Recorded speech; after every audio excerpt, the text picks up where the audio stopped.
Hello friends, मेरे YouTube channel में आप सभी का स्वागत है। दोस्तों, जैसा कि आप सभी देख सकते हैं, आज के वीडियो में हम बात करने वाले हैं कक्षा 9 का जो पेपर है विज्ञान का वार्षिक परीक्षा के लिए।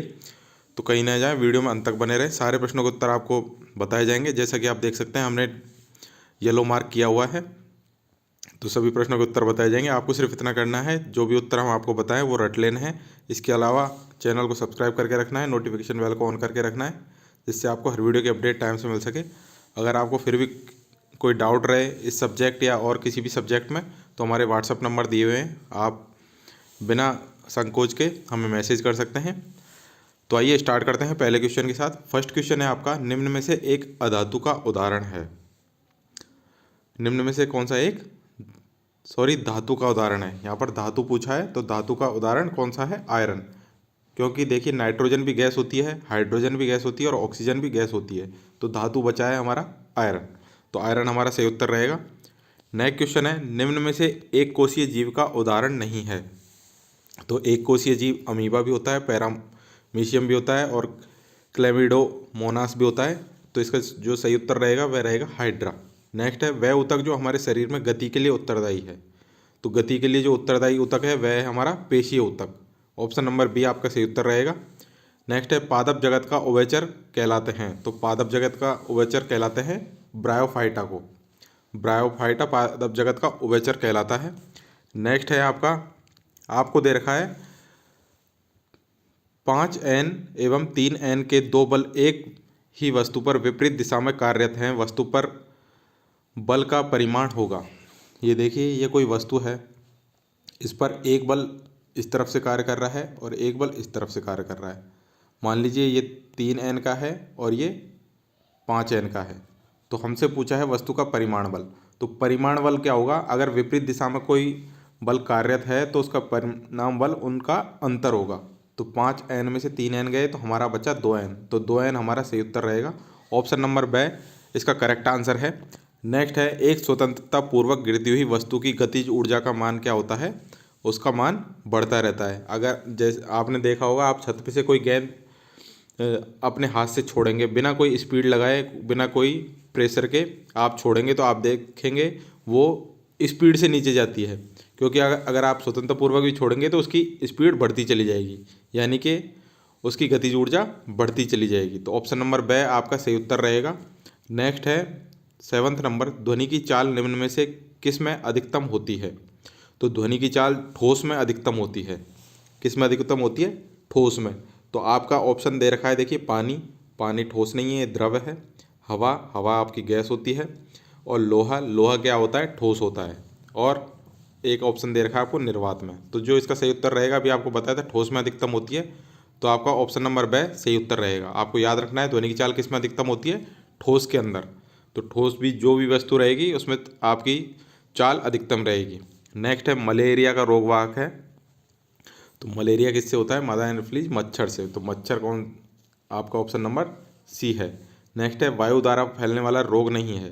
तो वायु द्वारा जो रोग नहीं है फैलता, वह है हैजा। ऑप्शन नंबर ब आपका सही उत्तर रहेगा।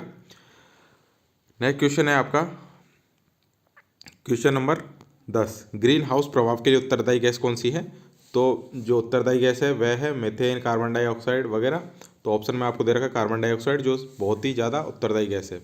तो आगे बढ़ने से पहले आप सभी से रिक्वेस्ट है कि जिन्होंने चैनल को सब्सक्राइब नहीं किया है, चैनल को सब्सक्राइब कर लें, नोटिफिकेशन बेल को ऑन कर लें, जिससे आपको हर वीडियो की अपडेट टाइम से मिल सके।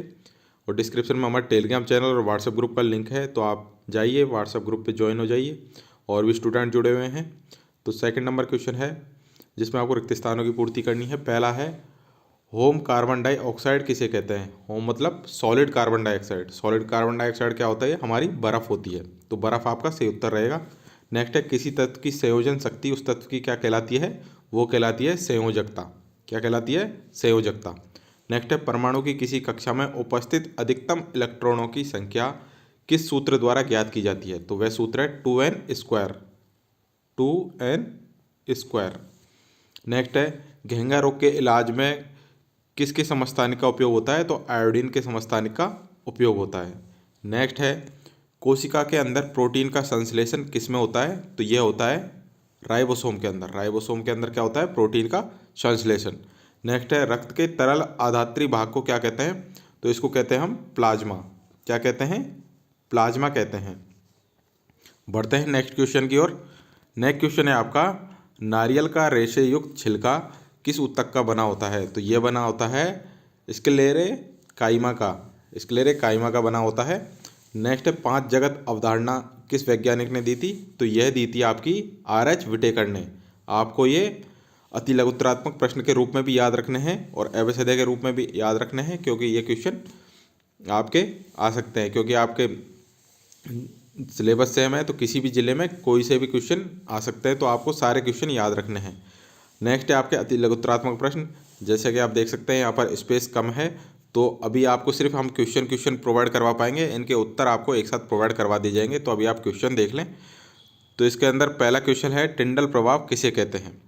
दूसरा है, यदि किसी परमाणु में इलेक्ट्रॉनों की संख्या 8 है और प्रोटॉनों की संख्या भी 8 है तो उस परमाणु संख्या क्या होगी? नेक्स्ट है, एक गाड़ी का ओडोमीटर क्या मापता है? नेक्स्ट है, जड़त्व किसे कहते हैं? नेक्स्ट क्वेश्चन है, एक कागज़ की सीट और उसी कागज़ की सीट से बनाई गई गेंद को गिराते हैं तो कागज़ की सीट उस गेंद से धीमी क्यों गिरती है? नेक्स्ट है, एक जूल कार्य को परिभाषित कीजिए।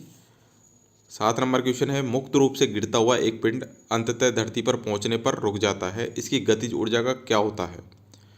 8 नंबर क्वेश्चन है, ध्वनि तरंगों को यांत्रिक तरंगें क्यों कहते हैं? नेक्स्ट है, सामान्य मनुष्य के कानों के लिए श्रव्यता परास क्या होती है?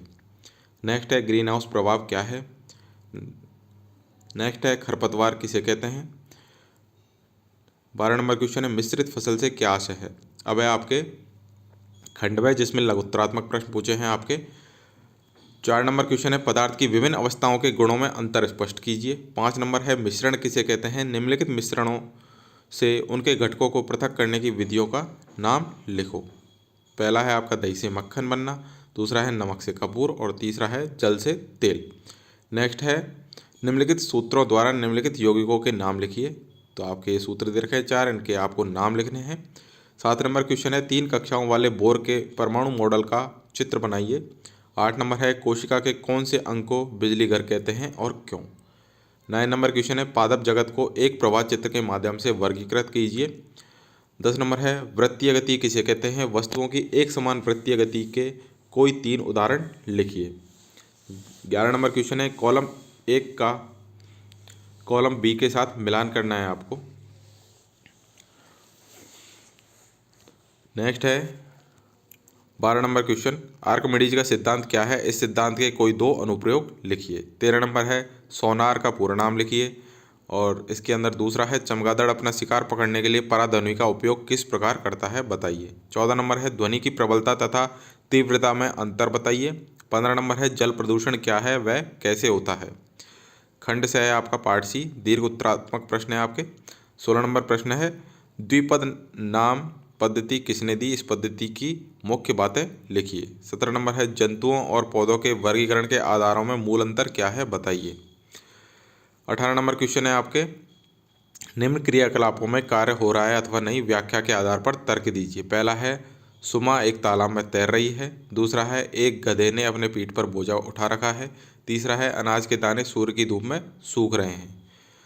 इसी प्रकार 19 नंबर क्वेश्चन, 20 नंबर क्वेश्चन सारे इंपॉर्टेंट क्वेश्चन है और खंडतः निबंधात्मक प्रश्न है। इसमें आपके सारे प्रश्न याद रखने हैं आपको, चाहे अथवा वाला हो चाहे बिना अथवा वाला हो, सारे प्रश्न आपको याद रखने हैं, क्योंकि सारे इंपॉर्टेंट हैं और ये आपके एग्जाम में आते ही आते हैं। और आपके क्वेश्चन रिपीट होते रहते हैं, तो पुराने साल के पेपरों को देखें, सारे जिलों के पेपरों को देख लें, क्योंकि सिलेबस आपका सेम है, तो दूसरे जिलों के पेपर भी आपके ज़िले में आ सकते हैं, तो इसमें कोई दो राय नहीं है। इसलिए आप सारे प्रश्नों को देख लें। और ये 23 नंबर क्वेश्चन है और ये इसका अथवा का क्वेश्चन है, शक्ति क्या है, शक्ति का सूत्र एवं मात्रक लिखो।